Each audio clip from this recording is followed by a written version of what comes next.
So, when you last put a spark plug in your Morris 1000, did you gap your spark plug? So here is the traditional spark plug gapping tool, and we'll show you how to use that in a minute. But first off, these are the three most common types of spark plug used in a Morris 1000. At this end is the Champion spark plug. Now, we tend to use the Champions because most of our engines are quite old, and they have a longer center electrode which protrudes into the combustion chamber slightly further than the others and stops fouling from oil in the combustion process. So we tend to go for a Champion. You can also go for, which is the next most common, which is the NGK, which is great on younger engines and does the same job. And this one, which is a 3-side electrode spark plug, which is used. The only benefit to these, as far as we know, the theory goes, is that they last a lot longer than the single electrode spark plugs.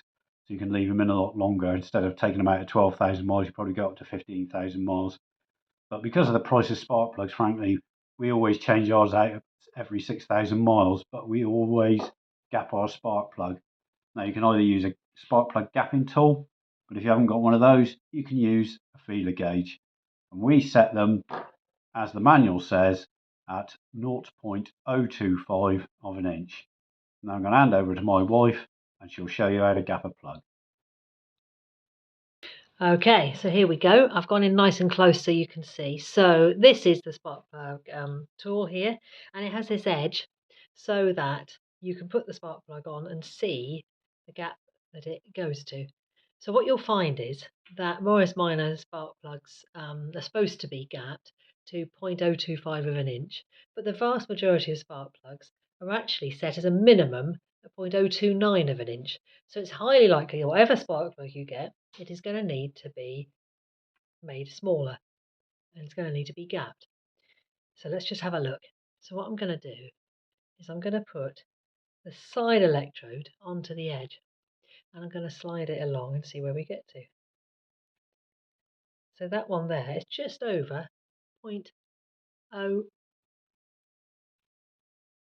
of an inch, if you can see that on there. Now, whatever your tool you use, you have to be very careful, because what you don't want to do is damage this centre electrode here. If you damage it and crack it, you might as well chuck it in the bin. So that's the thing to be aware of. If I do it with a traditional feeler gauge, well, I can feel, so that's supposed to be a 0.025. It's a bit more difficult. You can feel it slides in there. I would say it's more difficult to be accurate with that, and actually you have to get each one out, going 0.025, 0.026 till you find out what it is. So once you know what gap you've got, you then need to gap it. Now with this tool here, you can make it smaller by pushing on it with the tool, or you can make it larger by using the edge to open it up. But the traditional way, John has done over the decades, I'm sure, is to turn it upside down and put pressure on it. So that's what I'm going to do. And again, you want to do it centrally because you don't want to damage that electrode. I'm just going to put a bit of pressure on that. And I'm going to check it again.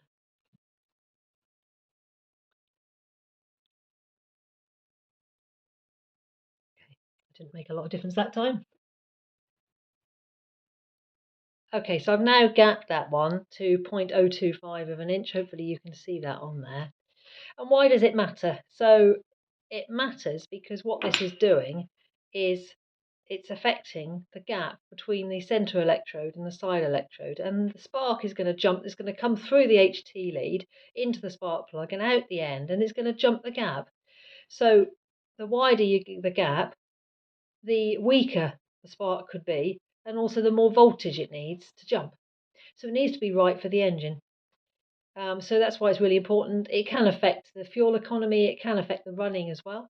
So it is really important that you get the gapping right. Now, 0.025 is what you would standardly put on a Morris. Now, if you've done other things to your Morris, it's possible that it might not be right for your car. So we're talking about a standard engine here. And the other thing to say is that it is possible, according to the books, to push it even closer to 0.022 or 0.020 if you've got an issue with oily plugs.